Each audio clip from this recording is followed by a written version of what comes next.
there, thrill seekers. That was a little piece of a song called Third Star to the Left, originally by a surf band called the Nocturnes.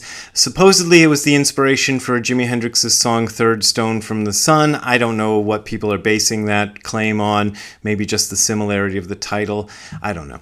But there you go. So I'm talking to you from inside, from in front of the bookshelf, because this is, I'm not kidding, I think this is the 10th time I've started making this video, and every time I start doing it, there's either an equipment failure, or the last thing that happened once I finally got the equipment working was that somebody decided to do noisy yard work next door, so I had to bring everything inside, even though it's a lovely day outside, as you could see from the intro. So, yesterday I did a video called The White Lotus, a Buddhist Review. It was my review of the third season of the TV show White Lotus, The White Lotus. And the reason I reviewed that is because there's a bunch of Buddhism in there, and I talked about the Buddhism in it.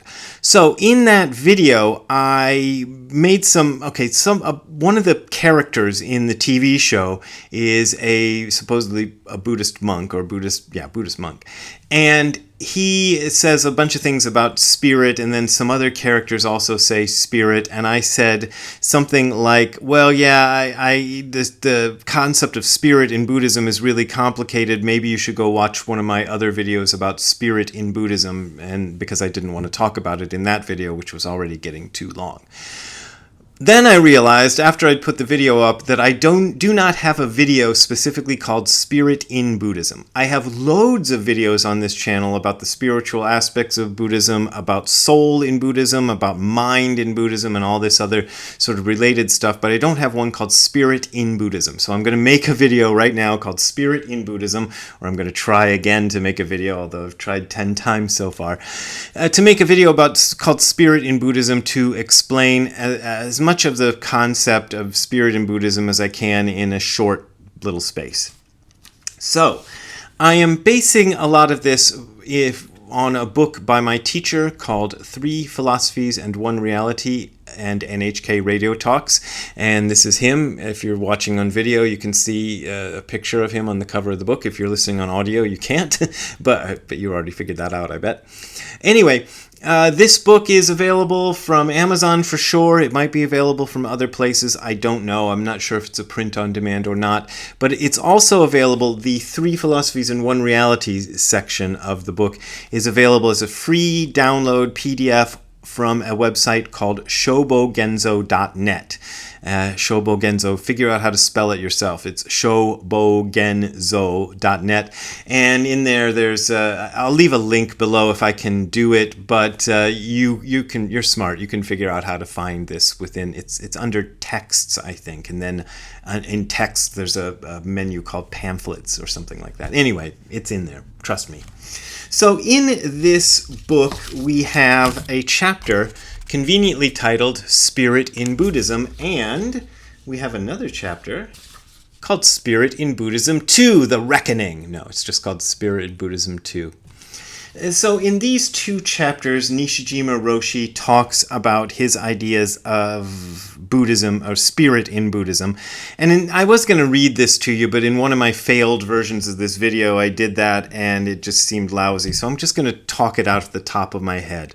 So in this little booklet, he brings up the whole concept of spirit in Buddhism, because people think of Buddhism as a spiritual religion. Most people think of Buddhism as a spiritual religion, probably. In fact, the people who made that show, White Lotus, obviously thought of Buddhism as a spiritual religion. Nishijima Roshi's contention was Buddhism is not a spiritual religion. Sometimes he would say it wasn't a religion at all. There are lots of people argue about this, and I don't want to get into those arguments right now. But his idea was that we have 2 competing philosophies. Like, if you take all the philosophies in the world, you can divide pretty much all of them into 2 categories. One is idealism and one is materialism. So idealism is the kind of philosophy that believes in the existence of spirit. Let me see, I'll read you a little bit of what he says. The universe is, according to philosophers who base their beliefs on idealism, a place of the spirit. Other philosophers whose beliefs are based on a materialistic view say that the universe is composed of the matter we see in front of our eyes. Buddhist philosophy takes a view which is neither idealistic nor materialistic. So this idea of spirit is usually, we divide the world into two categories, mind and matter, or you could say spirit and matter if you want. And I think this is the way Nishijima Roshi is using those terms. He's kind of using spirit interchangeably with mind, or with that unknown something, which is not material experience. So in our real experience, we have both of those aspects.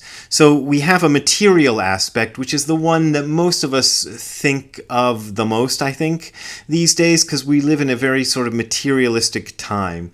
And matter is you can't see this, there's too much. Matter is like this DVD. They came from beyond space, or this book, or my body, and all this stuff, and the tablet or laptop or phone that you're watching this on, everything around you, all the objects around you.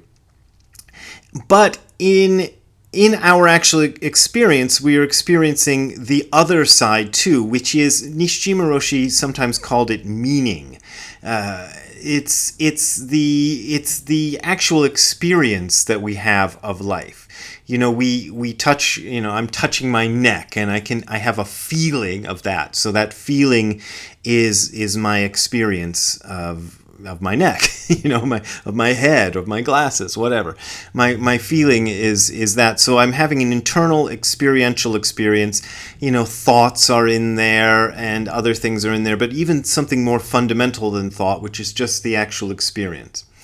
So in most philosophies, they are trying to put forth the idea that either this mind part or this spirit part is the real reality, or the matter is the real reality. And Buddhism doesn't take either view. It takes the view that both of these ideas are wrong, and that form is emptiness and emptiness is form. Which means matter is the immaterial, and the immaterial is matter. So our experience of the world, our immaterial, unquantifiable, uncategorizable, unmeasurable experience of the world is the same as the world itself. So this is different from the view that it kind of seems that the people who put together the White Lotus and many, many other people think of is the Buddhist view, which is that the reality is the reality of mind, and that matter is unreality or is something else. And of course, that's one view, and then the prevailing view that we have, I think, for most of us, is, at least the one that I absorbed when I was a child, is that matter is reality, and the only reason that mind exists, or a kind of experiential reality exists, is because matter exists, and the brain, which is a material object, is processing all that matter stuff, and it's giving me the experience of it, but the real thing is the matter, and this electrical energy just gives me kind of an illusion of experiencing it, or something like that. So the Buddhists take this view, which is neither one of those. Now, it gets very confusing because there is a strong idea of mind in Buddhism. One of my favorite places to look when I want to see the idea of mind in Buddhism is this little book called The Zen Teachings of Huang Po. And there's several versions of this out there, and I did a video about it, a month or two ago, talking about the various versions of this. But this tends to be my favorite. And Huang Po was an ancient Buddhist philosopher, and one of his most famous sayings appears right at the beginning of this book. Part 1, Chapter 1, this is a dialogue he had so Huang Po himself never wrote anything, and he supposedly was a giant Frankenstein monster-looking guy with a lump on his head, if you want to picture that. He never wrote anything, but this guy named Pei Xiu, I think that's how you pronounce it, talked to him and wrote a bunch of his stuff down that he heard. And here's what Huang Po says. All the Buddhas and all the sentient beings are nothing but the one mind, beside which nothing exists. This mind, which is without beginning, is unborn and indestructible. It is not green nor yellow and has neither form nor appearance. It does not belong to the categories of things which exist or do not exist, nor can it be thought of in terms of new or old, etc., etc. And he goes on for a while, and this is his big statement because it's right at the beginning of the book. Now, Dogen, upon whom Nishijima Roshi bases most of his philosophical ideas. Dogen was the founder of the sect of Buddhism that I study and practice, which is the Soto sect. Dogen was a big fan of Huang Po, and there's quotes, I can't find them for you off the top of my head, but there are quotes in Shobogenzo and Dogen's masterwork where he just praises Huang Po to the skies. But Dogen has a slightly different take on this idea of mind, which Nishijima Roshi talks about in this book, sorry, for those of you who are not looking, who are just hearing, it's Three Philosophies and One Reality again. Dogen has this idea that mind is fences, walls, tiles, and pebbles, the sun, the moon, and the great earth. That's the formula that he usually uses in his writings in Shobogenzo to talk about it, and this appears several places in Shobogenzo. So the idea is that spirit, let's get back to using that word, spirit does not exist as a separate thing. There's no separate spirit from matter. Matter and spirit, mind and matter are one and the same thing. They're two faces of the same reality.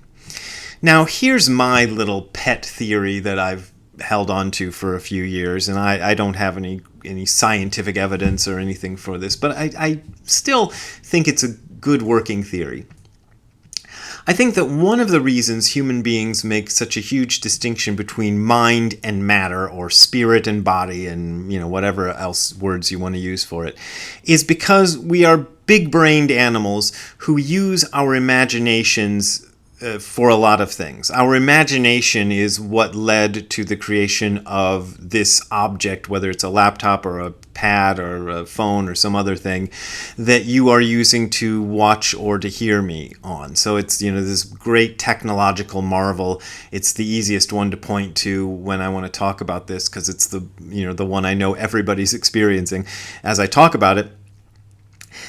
So we create all kinds of things. We've put together all these books, and these books have the words from people's minds, and the books themselves are the product of mind in the sense that somebody had to figure out how to stitch these pages together, and anybody who's looked at history know that there was a long, painful process that ended up with these nice, convenient little pieces of reading matter that we take for granted and just toss around like they're nothing.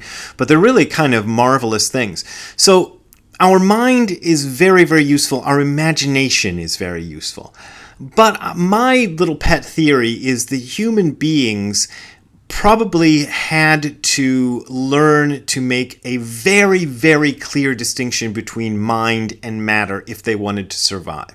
Because our imaginations are so powerful that if we get lost in our imagination and stop paying attention to physical reality, we can get in big trouble. As, this is why they don't let you drive a car when you're high or drunk. Because you get way too much into your mind and then you're not paying attention to physical reality and you cause all kinds of problems. So that's just one example. All sorts of problems can be caused when people can't make a clear distinction between mind and matter. So I think that probably it's really, really hardwired into our mind, into our brains, into the way that we use our brains to make a clear distinction between mind and matter, to the point where we have a very difficult time accepting this Buddhist notion that mind and matter are ultimately the same thing, because we feel that they are eternally separate. There is mind and there is matter, and as I said, all our philosophies are either ones that emphasize the idea that mind is reality and matter is not reality. Those are idealistic philosophies. Hello, Bernardo Castro. up in all of you. And then there are the materialistic philosophies, which say that matter is the only thing. Hello, Richard Dawkins. And that mind is kind of negligible or poppycock. I'm trying to think of a Richard Dawkins. Poppycock seems like the kind of word Richard Dawkins might use.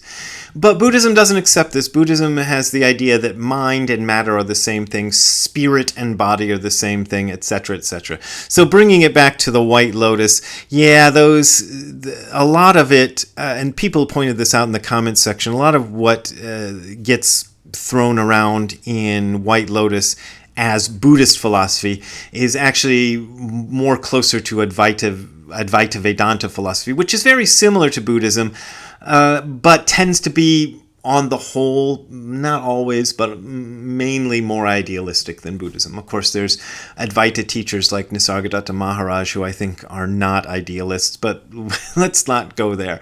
I'm just throwing that in for people who've watched my videos for a while and seen me talk about that guy. But anyway, yeah, there you go. I hope that explains some of it. I'm not sure if it does, or if I just waffled on for 16 minutes and made no sense at all. But anyway, there you go. There's your video called Spirit in Buddhism. There are loads of other videos on this channel on related topics that are probably a little bit better than this one. I don't know, maybe this one's okay. But anyway, that's what I wanted to say. If you want to donate to me making more videos like this, you can go to the URL that you are either seeing on the screen below or that you're about to hear me say, which is hardcorezen.info/donate. That is hardcorezen.info/donate. That's where you can find links to my PayPal and Patreon accounts. Those are my main and usually my only ways of making a living, and I appreciate your support. But as always, you don't got to support me if you don't want to support me. All right, we will see you next time. Have a good time all the time. Bye. All right, this is one of my favorite poses that Ziggy makes. It's sort of his Superman pose, or sometimes we call him proper pup when he makes this pose because he looks like he's being very proper except for his splayed out legs in the back. Hey, Ziggy, what'd you think? Would you rather be outside? I'd rather be outside, but there was somebody making noise. All right, we'll talk to you later. Bye, Zig.